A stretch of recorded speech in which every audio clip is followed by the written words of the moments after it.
Est-ce que la réincarnation existe? Ok. Est-ce que tu veux dire le fait qu'on meurt et qu'on revienne sur Terre? Voilà, peut-être même dans un autre corps. Dans un autre corps. Un animal, par exemple. Ok. Je vais te dire ce que croient la plupart des gens. La plupart des gens pensent, c'est à l'image d'une flèche. Une flèche avec, tu sais, le symbole de la flèche. Ouais. Et ils pensent qu'en fait, ils vivent une vie, ils meurent, et ils reviennent. Ils meurent, et ils reviennent. Et que donc, ils sont au bout de la flèche. Oui. Ok? Et que le derrière de la flèche signifie leur passé d'incarnation. Oui. C'est une vision erronée. Ça marche pas du tout comme ça. Ok. Est-ce que tu es vraiment prêt pour la suite? Je te donne la réponse parce qu'elle est vraiment inattendue. Écoute, ouais, allez. Ok. Règle numéro 2. Ne crois pas tout ce que je dis et garde ton discernement.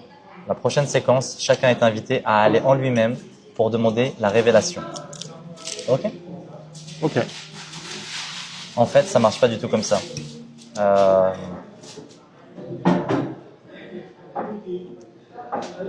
Il n'y a pas qu'une seule incarnation qui revient. En fait, il y a une subdivision de l'esprit divin à travers de multitudes de véhicules dont différents règnent simultanément. Qu'est-ce qu'un règne? Un règne, c'est par exemple le minéral, le végétal, l'animal, etc., etc., etc. Okay. Même dans des dimensions qui dépassent ce que nous pouvons entendre actuellement, comme des êtres d'autres galaxies. D'accord. Ça te va pour l'instant? Ça te choque pas? Tout va bien? Non, ça va. Ça va.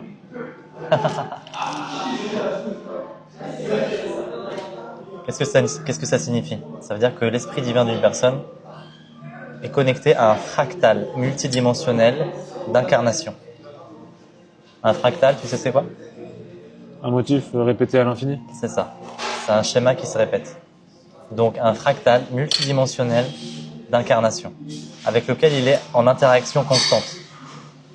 C'est très intéressant. C'est comme ça que certaines personnes arrivent à exceller dans plusieurs domaines, parce qu'elles téléchargent les flux de connaissances de leur double, des autres parties.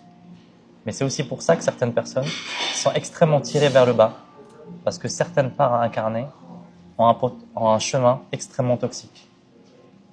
Tu veux dire que d'autres humains en même temps, parlons des humains, d'autres humains en même temps peuvent avoir des effets sur d'autres humains?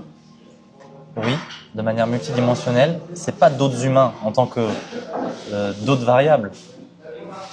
C'est d'autres véhicules habités par le même divin. Parce que ce qu'il faut savoir, c'est que ton soi divin, c'est une subdivision d'un soi divin plus grand. Le soi de ton soi.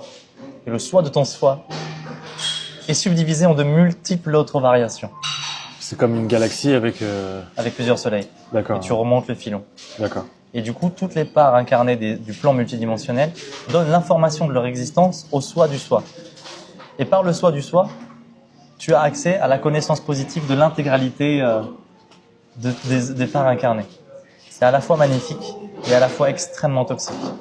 Parce que si d'autres parts sont bloquées dans des niveaux de la nature inférieure, comme de la violence, comme une sexualité dépravée, comme de l'impuissance, tu peux télécharger les flux par tout un tas de liens énergétiques qui échappent à la science, mais toi tu vas les vivre et les traduire avec tes cellules, ta psyché, ton esprit, et donc vivre et incarner ces limitations-là. Comment savoir si on est dépendant de certaines autres Tu ne peux pas le savoir tant que tu ne fais pas un chemin de maîtrise et de méditation hors du commun. Il faut aller loin là. Là, ça se passe dans la moindre variation qui touche ton système nerveux. Il faut aller au point d'immobilité parfait pour que tu sois conscient de ne plus émettre, ou en tout cas que le champ d'émission soit tellement faible que tu sois clarté, pouvant capter non pas les flux d'émission, mais les flux de réception. Et ensuite passer un chemin extrêmement long d'analyse de chaque flux de réception jusqu'à comprendre sa provenance. Sachant qu'en faisant ce chemin, au bout d'un moment, tu deviens un canal du divin. Et à ce moment-là, tu reçois les réponses par la connaissance du Dharma. Et donc la réincarnation, est-ce que, en quelques mots, ça existe ou pas alors? Ça existe, mais de manière multidimensionnelle. Donc par exemple, prenons un exemple. Après ta mort, qu'est-ce qui va se passer? Est-ce qu'il se passe la même chose pour tout le monde déjà? Je te propose de ne pas parler de ce sujet tout de suite parce qu'il va élargir la vidéo de beaucoup trop longtemps. On va refaire un sujet uniquement sur après la mort, qu'est-ce qui se passe. Ok. Concernant ce sujet-là, je dois également étudier parce que j'ai pas toutes les séquences à transmettre. D'accord.